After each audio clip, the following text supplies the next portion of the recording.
I got my hands on one of the wildest vehicles in the world. It can drive on sand, it can drive on water, it can drive over all terrain, and I'm gonna get to test one out. This is the Atlas.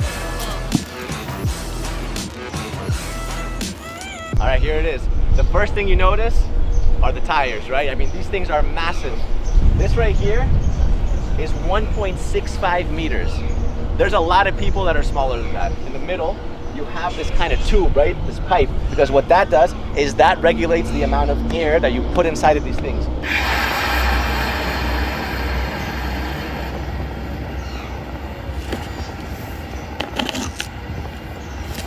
These tires right now, they're slightly deflated because we're going to be driving it on sand, but you can inflate it to drive on land and to drive on water. Obviously, when this is filled up all the way, these wheels double as a flotation device, right?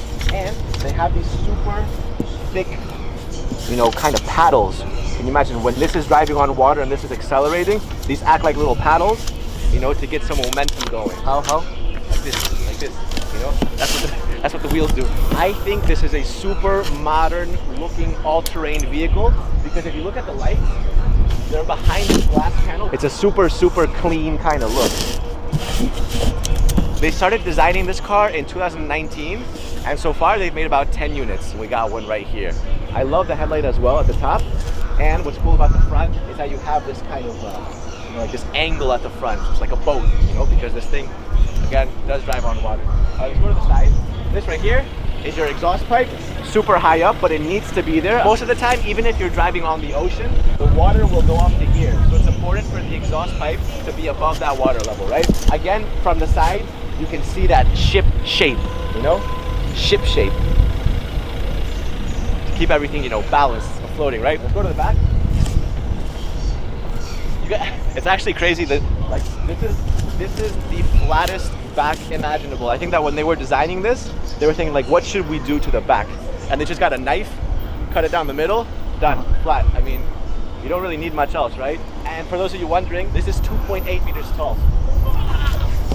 You know, I have like, it's harder to jump on sand, you know, but that's really high up. A lot of you guys are wondering, what does something like this even cost, right?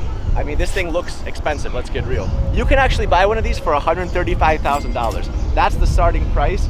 Obviously, there's a million modifications you can do to it. You can completely change the interior. You can change the paint job. Right now, if you look closely,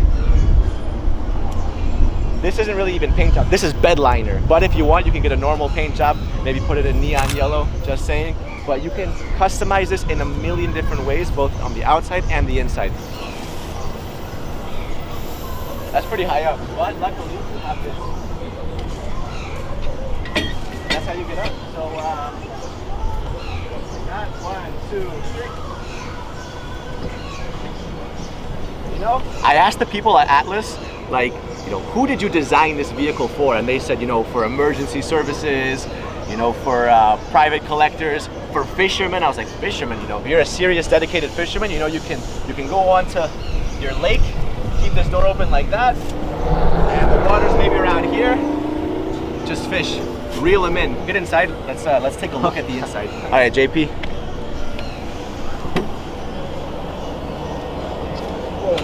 Nice. What's cool is that you can even sit on the side.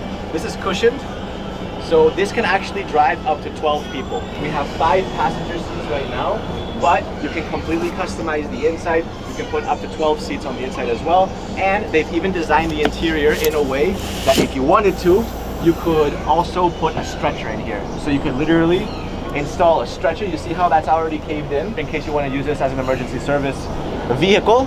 And the motor, the engine, is underneath this. You can feel the rumble.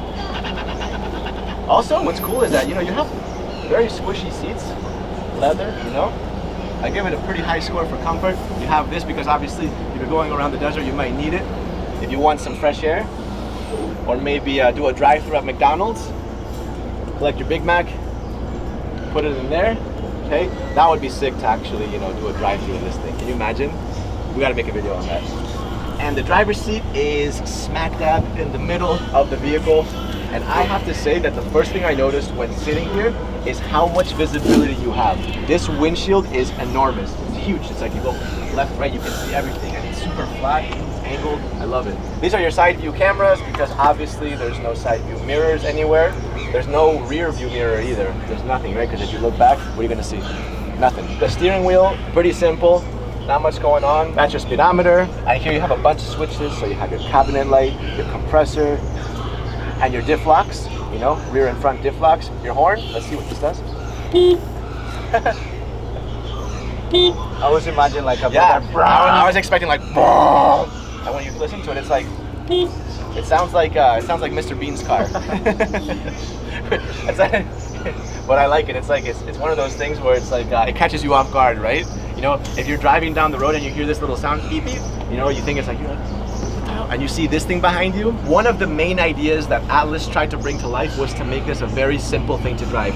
Basically, if you can drive stick shift, you can drive the Atlas. So this is your stick shift right here.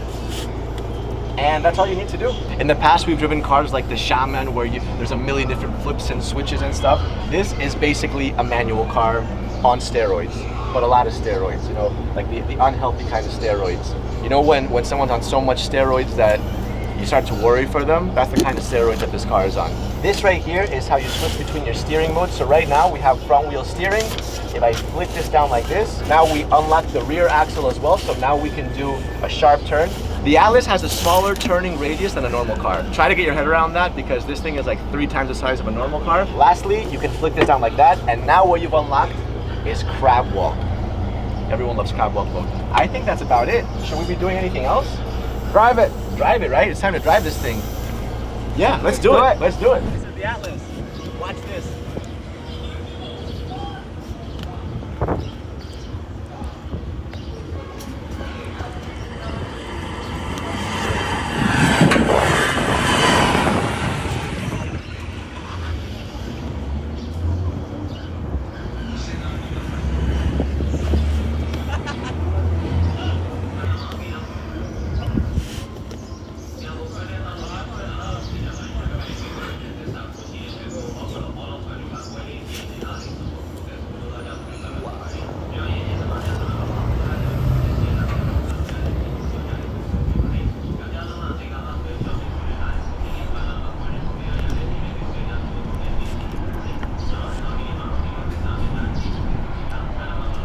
That is huge.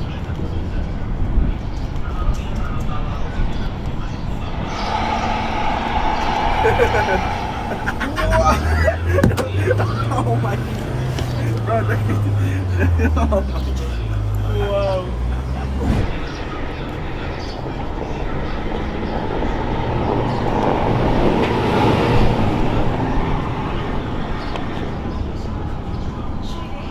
Alright, that's it. Huge thanks to the people at Atlas for bringing this vehicle here. Make sure to subscribe, like the video, and we'll see you guys next time.